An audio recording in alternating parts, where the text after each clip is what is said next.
said, girl, fat girl Snoop. Her name was Fat Girl Snoop. Hey, what's up? It's your girl Tony Michelle, aka Fat Girl Snoop, and I am here to do my review on last night's episode of Love and Hip Hop ATL Season 10, Episode 2. Let me tell you guys, today is what, Tuesday, and it feels like an absolute Monday. I feel like, what's that movie when that guy wakes up and it's the same thing over and over every day? That is how I feel. I don't know if it's in the combination of me kind of still being in that quarantine lifestyle. I mean, don't get me wrong, I do go out every now and then if I get invited somewhere. If I feel like it's worth it enough, I do go out. But for the most part, everything is, I work from home, I do this from home, and it's like I miss my second job. Or I miss my concert jobs. I really do. But I completely understand. They don't want to be around strange people. But man, I'm gonna be honest, I cannot wait to actually go out into like the actual outside world to work, believe it or not. Because this working from home, although I am blessed, I am totally blessed. I mean, it could get a little draining sometimes. You know what I'm saying? I'm sure somebody out there could feel me. But yeah. Oh, are you looking at my new merch? That's right, Fat Girl Snoop merch. Do y'all like it? I hope y'all like it. And you can have it on my website. It is fatgirlsnoop.co. No longer fatgirlsnoop.com / get rid of that M, because this girl is a company, baby. What's the thing Jay-Z said? I'm not a businessman. I'm a businessman. I could say that now. Okay, so let's get into this review. Now, Mona Scott, I have to admit, you have finally broke down your girl. I finally got the feels, and I've never gotten the feels from any episode when it comes down to the Love and Hip Hop franchise, because they are known to like stretch some truths, and I take everything I see on that show with a grain of salt. But Mona, Yandy, oh, you got me in my feels. But we're going to talk about that in a second. But let's start with my apology to Kurt and Rasheeda. I am so sorry. I mean, hey, I really apologize, but I'm going to apologize to you guys because last week I said out of my pretty little mouth that I had no idea why you guys are still doing this love and hip hop thing. Like, I felt like even after the other baby scandal, him having a baby outside their marriage and all that, outside of that, I feel like Love and Hip Hop is like beneath them some kind of way. I mean, after all, Rasheeda, she is a businesswoman. Everybody knows it. She owns a very successful boutique in Atlanta, as well as other things. And Kurt, he has a lot of businesses too.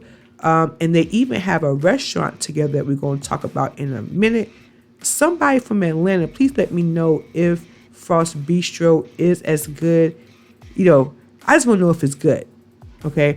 I did not take the time out because I don't have time in 24 hours to look at their reviews. But they seem to be, successful. So I apologize to them because I was like, why are they doing this show? But now I know why, because they are having drama at the restaurant Frost Bistro. Now, it seems that their older kids work at the restaurant. Well, at least Kirk Jr. Oh wow, they all start with K. Another one of Kurt's sons, and then Kurt's daughter works at the restaurant. So imagine you working with your siblings in a closed confined space, and one of them just so happens to be the manager. And for what they were, well, we're getting that into that in a minute, but it seems like some ish went down. Okay, so Kurt is like, hey, we gotta do something because these kids is wilding. Like they feel like, because this is our restaurant and they could basically, come and go as they please, do what they please, basically abide by their own rules. Most likely someone who is outside of family, a lot of things that they could get away with that a regular Joe Schmo like myself, if I was to walk in there, I wouldn't be able to get away with it. So they're pretty much talking, and Rasheeda's like, hey, my money is up in this, but our money is up in this, and I don't got time for the BS. Either we gonna go in there and be like the Migos and get some straightening, or they gotta go. So Kurt was like, well, okay, I'm gonna go, meet with our accountant to see, how much of a hole we dug ourselves in. So, we got left with that. And then we got introduced to a new person on the show. And I think she is so pretty. Her name is Amaretta. And I believe she says she goes by Stick. Now, correct me if I'm wrong. I do believe that she said that she goes by Stick also. So we got to know her. Apparently, she is a freelance hip hop artist. She does have, I believe, one song out, but she is popping with the young people, and she does have a following, a very big following, and in my opinion, I believe, she deserves her little shot, you know what I'm saying, to get introduced to the world. But I cannot help but to realize that, another reason why Mona probably got her on the show is that other young one, young baby Tate. I mean, who is young baby Tate going to really relate to on the show? Because she's not married. Yeah, she has a little guy friend. But she's young. She has no kids. She's not married, so she's really not going to have anybody to relate on the show, which is why I believe that they brought Amaretta on. So Amaretta pretty much told us, introduced herself to us, and she said that, she's pretty much doing everything on her own. She doesn't really get into why she's doing it on her own, but she gets more into it, in the episode. So we just gonna say goodbye to her for a while. But this is what got me in all the feels. Yandy. Listen. Listen. People always got something to say about Yandy. But when I was introduced to Yandy, when she was Jim Jones, remember she was Jim Jones' manager, and just the way she carries herself. And remember, she didn't even want to be in the spotlight. She was more, behind the scenes. Mona must have saw something in her. It brought her out into the spotlight, and and remember when she fought, who did she fight? What's that, Joel Santana's wifey now? I forgot her name. Lord forgive me. But I love some Yandy. And Yandy, feel free to know that you are the person that actually made me misty-eyed ever in the Love and Hip Hop franchise. So Yandy lands in Louisville, Kentucky, the home of Breonna Taylor. It was the almost her 1 year anniversary. So they were having a rally, a march, press conferences, like she said, just being loud. they want their voices to be heard. Like, this is that, just like how we all felt. Like, we're not gonna be silent about it. We're gonna make some noise. So Yandy came there on a mission, and do y'all see Mandisi's face? Do y'all see Mandisi's face? That is pretty much how he was the whole time he was in Louisville. I mean, he was really paranoid, only because he just got out of the big house. He was wearing the stripes, and he's on like probation. So any tiny thing, and mind you, they're surrounded by police officers from the time they get off the plane, basically, to the time that they, fly back out. But he was scared. He was a little paranoid. But he wanted to stand by his woman, and he was like, if anybody's going to get arrested, because they asked him, like, are you afraid you're going to get arrested? He said, well, of course, but if it's out of me and Yandy, I'm going to take the hit. And we also got introduced to, sorry, y'all, this guy. His name, he is actually the founder or the co-founder of Until Freedom. His name is Mysone Lennon, and believe it or not, ladies, let me put my mic down. He's a grandfather. This picture does him no justice, but he is tall. Had the Timbos on. Not trying to be biased. I'm just saying. So they wanted to like protest and, hold the people that, basically took the life of Breonna Taylor accountable. And, it was just so touching to see. We actually got to see the press conference with Tamika, who is Breonna's mom, and she actually spoke. And Yandy and Mendices was basically in the background, not really making the focus on them. And I thought like that was like pretty amazing. It was just so good to see like the events that happened, like behind the scenes when it came down to this. And then so the next day is actually going to be the rally that they perform. But then we move on to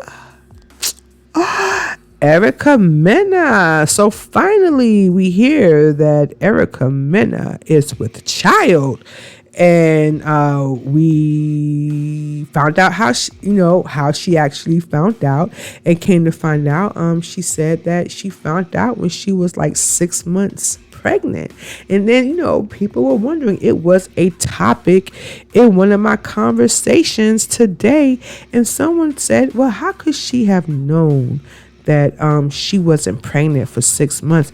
And I told that person, when I was pregnant with my second daughter, I only have two. With my second daughter, I didn't know I was pregnant until 5 months. Like, I went on business as usual.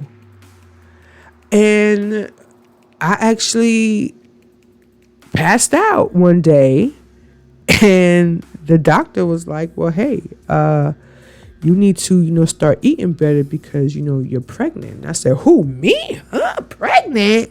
Nah. Because, I only wanted one kid. And he was like, well, are you having unprotected sex? And I said, well, yes, I am. And he was like, girl, you pregnant. So I'm like, oh my God. So, I felt Erica when she said that. Because like I said, I was 5 months when I found out. So this is her sister behind me. And she tells her sister the good news. And her sister asks, did you tell Safare? She said no. And then Erica expressed to us that the reason why she did not tell Safare yet is because, she really feels like, Safare, if Safare would leave her, most definitely leave her, because don't forget, remember when Erica put Safare on blast and said that Safare told her like, hey, yo, you getting too big while you pregnant. And that's why he told her that he didn't want no more kids, because she got too big. Basically, she got too fat. That's what he. But to me, Erica looked absolutely gorgeous while she was pregnant. I mean, that's just me. So, she basically was like, she's afraid because Safare is already acting like a dick. I mean, he's acting like a dick in real time. I mean, I don't care if it was for Love and Hip Hop that you're out there, filming, on your birthday. I can't respect a person, Safare, that has a baby in the NICU, and you're out there partying in Jamaica. And this is from one Jamaican to another. Because if my baby was in ICU, there will be no birthday for me until that baby is out of ICU. That's when the celebration begins. And again, that is just my opinion. Mona Scott will be all right. She will be all right. You should have been with your kids. And people were roasting him. Like Safare said, Safare, I want to see that Safare that was with Nicki Minaj. I want to see that humble Safare. I don't like this Love and Hip Hop Safare. I think, he sounds like even him talking, anything he says is so immature, so selfish, so vain. I mean, he is just, okay. So she basically, the sister was like, hey, we women, we strong women, we'll do it, with them, we'll do it without them. And at the end of the day, Safare, you better straighten up, dog, because you're not a baby father. No, you are a father attached to a wife. Okay? And I don't think that these two signed a prenup. Erica, did you sign a prenup? Safare, you signed a prenup? No, Erica probably made Safare sign a prenup. I wouldn't doubt it. But yeah, so that's all we have on Erica. So now we, finally found out that, she's preggers. And then Kurt goes and sees the accountant.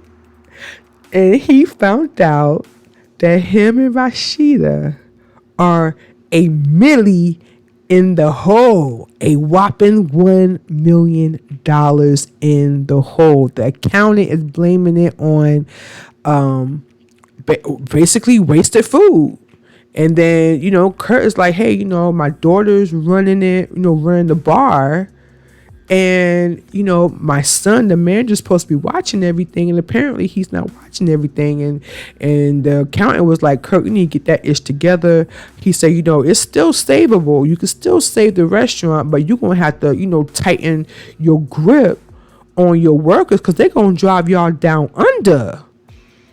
So that's all we have about that.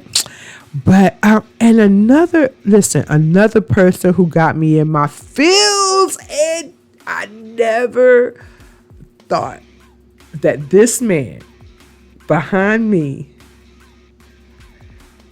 let me tell you, the one thing I could appreciate, listen, Jock, we all know Jock always puts on. He always puts on. Even when it comes to the ladies, when it comes to like his antics, when it comes to his, what I'm saying? Like he always puts on. But I love Jock. But the one thing I could appreciate about Jock in this episode was we finally saw a different side of Jock. Jock didn't come on there on no jokes. Jock didn't come there to, start any unhidden agenda, no drama. Jock, he didn't even want to really be in the spotlight, but he was part of the cause. But he did speak at the rally. And this is the first time that I really, I in my opinion, the world got to see Jock on a more grown level. You know what I'm saying? Grown. Not saying he wasn't grown before, but Jock, you are grown now. Boy, you had me in, my eyes was like watering because it just, like, this episode really just got me right here. It's hard to get me right here. Oh my gosh. Okay. So that's enough of Jock. What else do we have? Oh. So the fresh meat sits down for a little powwow. To the over here we have young baby Tate, sorry. And over here we have Amaretta. She visits young Tate in the studio. And then we finally heard the little backstory behind Amaretta. Amaretta tells baby Tate that basically she's out here doing it on her own because when she first came out, her mother was her manager or her momager. But she said, her mom started to live funny because she was in an abusive relationship. And, she pretty much, made that guy her top priority instead of her daughter's career, her top priority. So she said that, she basically fired her mom. And then not only did she fire her mom, she also made a diss track about her mom. She says it's not a diss track, but it's pretty much a diss track about her mom and, how her mom basically took an abusive man over, her kids. And, she pretty much resented her mom. And she said, even if her mother wasn't, how she said it? She said, even if her mom wasn't her mom, that was her manager, she still would have fired her anyway. Because she said her mom pretty much sucked at the job and didn't handle her business. So then we hear about young baby Tate's relationship, which, they got to have a storyline. It's with another rapper named, what is that rapper's name? Oh, Guap Dad 4000. She says that, his persona is supposed to be like a pimp, but, he's not like that. Like, he's a total nerd and it's like just a name and it's just a persona, but behind the scenes, he's a nerd and he's all up into her. But we found out in that little trailer that might not be the case. But knowing Mona Scott, she probably left us a very messed up cliffhanger. Okay, so they basically, getting to know each other and whatnot. And I thought they was going to like do a song together. But they didn't. Or they might. So be on the lookout for that. All right, enough of that free promo. Another person that I was like so impressed about in this episode, but I know she's going to have some ish going on this season. Trust me. But I'm going to give her flowers while she's here. It's Carly Red. Carly Red. I am so impressed. Now, this is another person that always puts on. She's always into something. Whether she's dating somebody, she's with somebody's man, or she's trying to steal your man, or the sheet gate, she's always in some type of drama. But surprisingly, Carly Red actually came to Louisville, on a mission. She didn't have also no hidden agendas. She wasn't on no rah-rah. She came down here, I mean, not here, but in Louisville, serious about the cause. And I was, and she was also, kind of in the background. They did their little testimonials, but, she didn't really speak much. It was so refreshing to see that side of Carly. Because we all know coming up, that next episode, we're going to get introduced to her and Lamar Odom. Now, we all know that this is nothing but a storyline, another useless. I want to say useless because, maybe Lamar Odom needs that check to pay them child support bills. Allegedly. I'm just going to say allegedly because I don't feel like getting sued.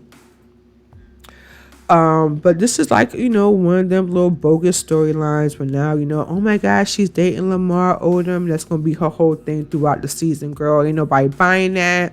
But okay, I'm still here to watch anyway. But girl, I am so proud of you. It was good to see this side of Carly Red. Awesome. All right, so let's get into the tea. Okay. I need for you guys to keep up, okay? Because it's going to be a lot, especially if you didn't watch the show last night. So it's going to be a lot. All right, so here we go. Kurt confronts the kids, okay? Now, okay, there is their 3 kids, and their girlfriends. All right, so we have. So we have Kai. Kai is the one with the little twisties. All right. Then we have what's her name? Kelsey. In the middle. She's so cute. And then we have Kurt Jr. So all 3 of them work at their parents' restaurant. Now Kai, the light-skinned one, he is actually the manager of the restaurant. Their daughter, Kelsey, she is the bartender. And then Kurt Jr., who is Kurt's twin. God, like if you spit him out over here. Kurt Jr., he just comes in when he can. He floats. They call him like a floater. Okay, are y'all with me? All right. So, Kurt's kids, let's see. Just one moment. All right. So, the manager is girlfriend who is behind me. She also works at the restaurant. Okay? Are you still following me? Okay. So remember, Kurt's son is the manager. She, I would say, if I had to guess, it's just my 2 cents. She is like a co-manager with it, assistant manager. Yeah. Okay. Kurt Jr. and his girlfriend, she's a server. And like I said, he's a floater. So both of his son's girlfriends work at the restaurant. So could you imagine your sibling, me being Kelsey, okay? Your siblings, one is my manager, okay? The next one comes in and out as he please. And then I gotta work with both of y'all bees? Come on. Like, she doesn't have a leg to stand on. So, apparently, okay, so here's what went down. So there was a fight at the restaurant, okay? Kelsey, the one in the middle, these two, the girlfriends, they were fighting each other, right? In the restaurant, on the clock, like physically fighting. Kelsey, the one in the middle, she jumps in, right? And, everything was caught on camera. So Rasheeda and Kurt saw the whole thing on camera, and they're like, what the hell? Now y'all fighting at work? So, but Kurt's daughter, Kels, can I call you Kels? To me, she had a valid point. She said that she was suspended. Now, she didn't say with or without pay, but she was suspended from the restaurant to work, but the girlfriends were not specific. She says that her father and her mother have, favoritism with this one, the girlfriend of the manager. And Kurt was like, nah, I don't got favoritism. It's just that she knows her way more around the restaurant than all of y'all put together. So Kurt's daughter was like, well, look, I ain't trying to hear all that, because, if we all fight, if we all fight, we all should have gotten suspended. So Kurt was just like, oh, it's business, is business, is business. And then she said that her brother, who is the manager, talks to her any kind of way. And she basically was like, she's sick of that ish.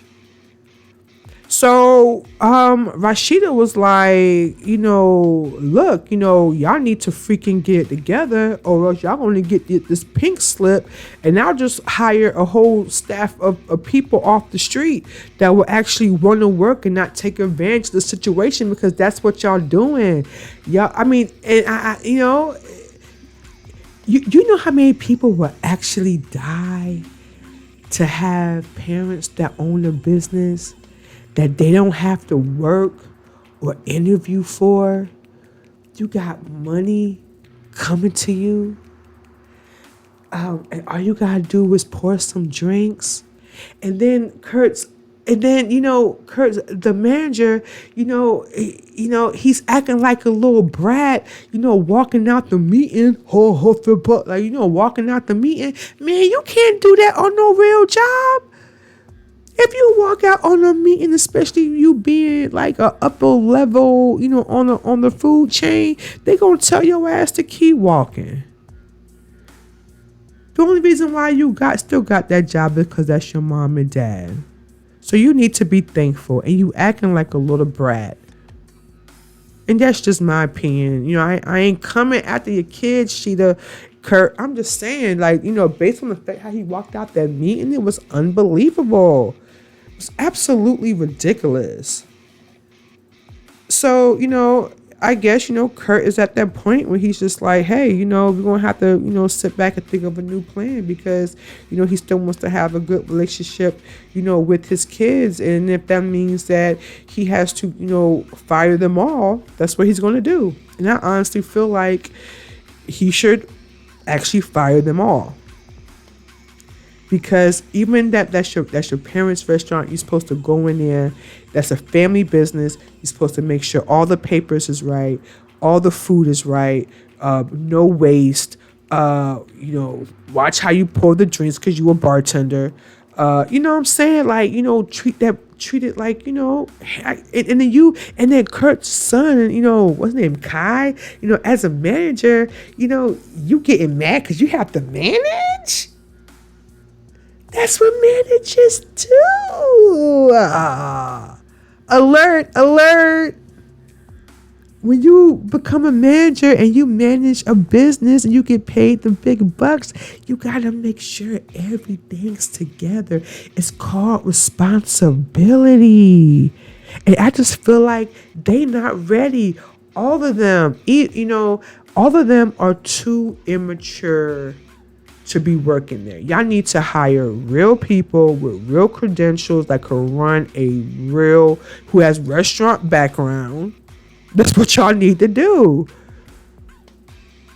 And once they get older and once they get more mature and they see that, every dollar does count.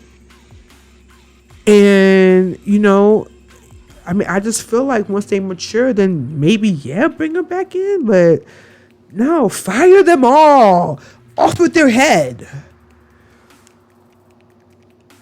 Okay, moving on. So we finally meet Amaretta's mom. They're making tacos and whatnot. And I guess we're going to hear her mom's side of the story about everything that happened. So, of course, like I said, Amaretta basically told her mother, like, hey, you you took a guy, an abusive relationship over us. And, the mother was like, I'm not going to agree that, I'll put him before y'all, but I do agree that I was in a abusive relationship. And so she's like, I'm not going to agree to it. And Amaretta was like, and she's like, well, you made a diss song about me. And Amaretta was like, it's not a diss song, it's actually my truth. And if you can't accept my truth, then you can go just kick rocks. So she got mad because her mother would not acknowledge her feelings. And she basically said that Amaretta did not see, what she's saying was not valid. She actually, was smiling and laughing.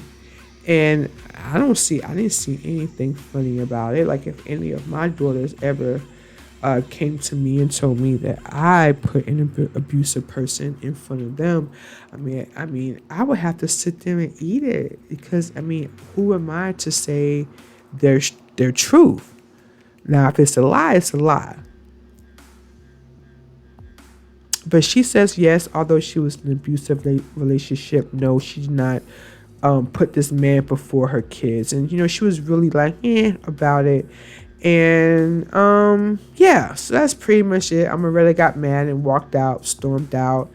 And, I just feel like, although I'm very close to my kids, I feel like I am maybe one over the other, maybe, I don't know. To me, I love them both as equal. But I'm a mom first, and I'm your friend second. See, I'm not gonna sit here and laugh and laugh it off. I guess because you're in front of the camera, you want to save face or whatever. I'm not sure if that's your defense mechanism, but I'm not gonna sit there and say, oh man, come on, dog. You gonna do me like that, dog? Or something like that. You know what I'm saying? Like, nah, this girl trying to have a serious conversation with you, and you are, oh, come on, dog. You for real? Oh man, dog. I hope that she comes around, because it's gonna fester.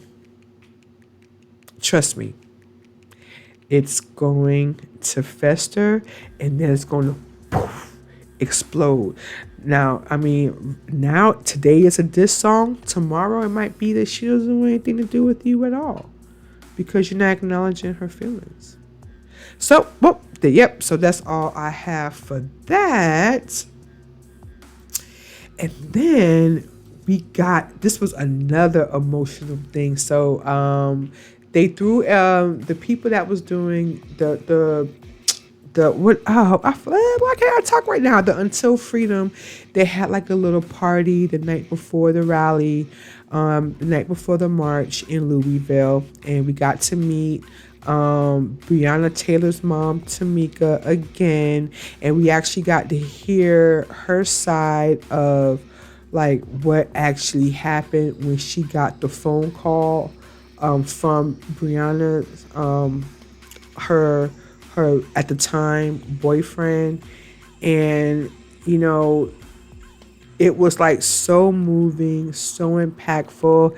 And then she said, still that, it just doesn't make sense, what happened to her daughter. Like, still, like, it just doesn't make sense. And that was such a powerful, impactful moments from that. And it was just so sad because it's like, we're not going to stay silent. We're not going to stay silent. Okay? So, I'm so glad that, although this stuff already happened, that we are still able to see it again. Like, keep showing it. Keep on. I'm like so proud of me that this was such a great episode for me. I'm sorry, y'all. I'm literally getting like messages back to back to back to back. It's like, why can't you just say what you have to say in one text message? Why you have to say it? Tell me something behind that, and then tell me something behind that. Just get it all in one text messages. Jeez. All right, so sorry about that. So back to the Breonna Taylor rally. So it was so the rally, like I said, was the year after her murder. And I'm just gonna say it like that. No, allegedly. I feel like that's exactly what it was. And we got to see Portia Williams was there. We got to hear Young Jock speak. We got to hear Yandy's powerful speech. I was just so in my feels with this episode. I think everybody like really showed a different side of them. Like, it just wasn't all no bubble gum, fighting, all the drama. Like, things got really, really serious. And although, I may not like serious stuff all the time, it is refreshing to see that. And like I said, I rate this episode a freaking A, like freaking A, dude. No, I'm just playing.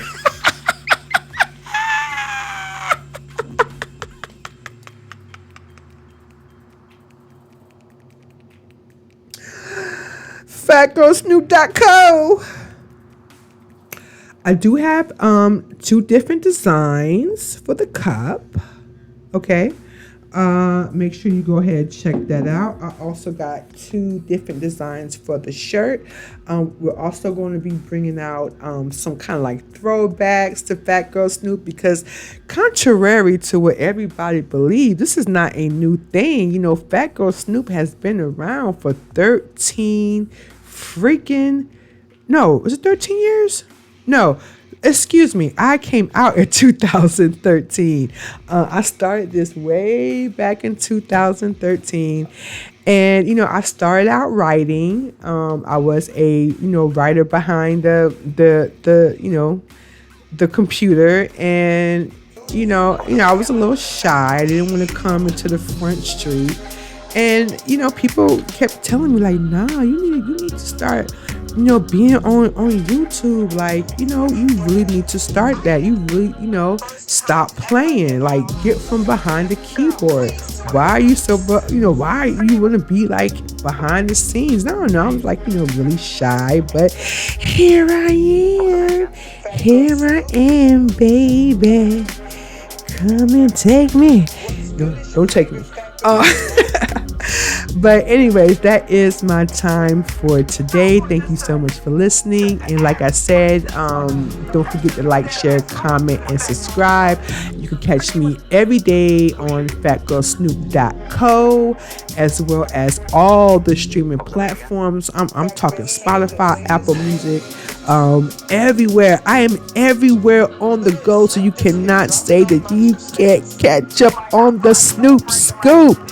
And I just want to thank you guys for being here. So Until next time, my snoopers, that is PHAT as a pretty hot and tempting. Do not forget to leave them things in the comments because I love to hear what you guys got to say about last night's episode of Love and Hip Hop.